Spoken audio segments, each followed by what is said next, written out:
paksa masih harus dilakukan di kebanyakan sekolah di tanah air. Kondisi ini harus dijalani demi mencegah penyebaran virus corona di lingkungan sekolah. Perkenalkan, nama saya Veronica Frizal B dengan NIM A1A2222117. Perkenalkan, nama saya Cynthia Mardika Sari dengan NIM A1A222159. Perkenalkan, nama saya Fadia Nur dengan NIM A1A2222118. Perkenalkan, nama saya Daratna Santika Mangar dengan NIM A1A2222168. Perkenalkan, nama saya Dina Nabila Putri dengan NIM A1A2222140. Assalamualaikum warahmatullahi wabarakatuh. Perkenalkan, nama saya Veronica Frizal dengan NIM A1A2222117 dari Prodi S1 Kebidanan kelompok 3. Di sini kelompok saya akan membahas tentang pendidikan di masa COVID-19.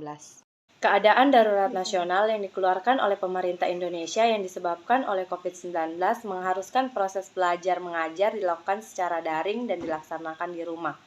Pemberlakuan sekolah virtual atau daring mulai dari SD, SMP, SMA hingga perguruan tinggi terpaksa harus wajib menjalankan proses pendidikan dengan jalan virtual. Pemberlakuan sekolah virtual ini merupakan jalan terbaik untuk keberlangsungan proses pendidikan selama COVID-19.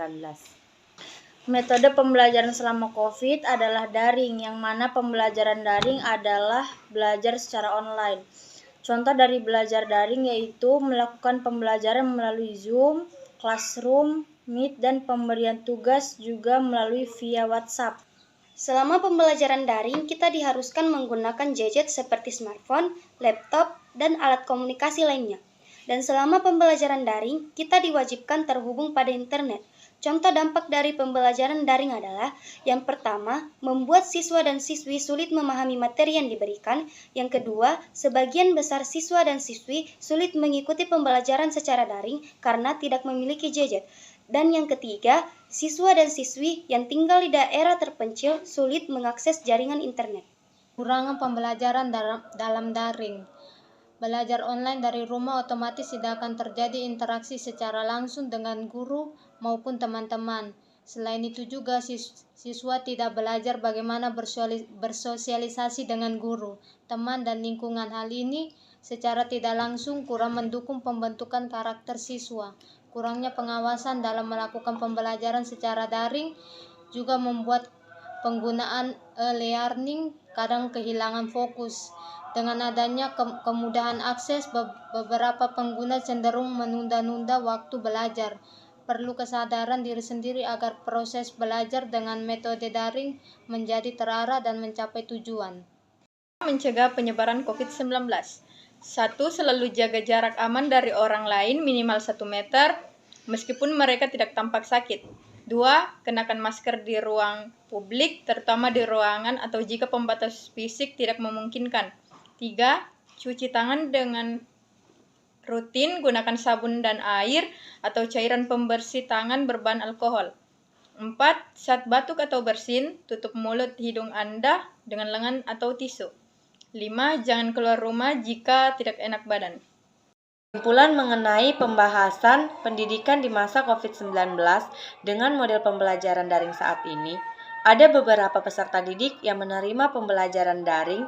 Alasannya karena model pembelajaran daring yang santai, menyenangkan, fleksibel, efisien, singkat, praktis, cepat, tepat, aman, mudah, dan hemat waktu. Cara itu juga bisa dilakukan jarak jauh tanpa berkumpul di tempat yang sama.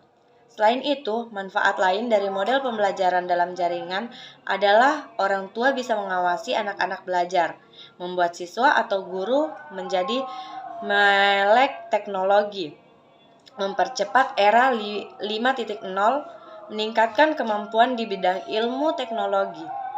Siswa juga menjadi lebih kreatif dalam menyelesaikan tugas mereka, dengan mengkondisikan diri senyaman mungkin untuk belajar tanpa aturan yang formal. Siki and Dari Kilim Pak Kami, Jika Ada Salah Kata Mohan Dimaafkan, Karina Kami juga masih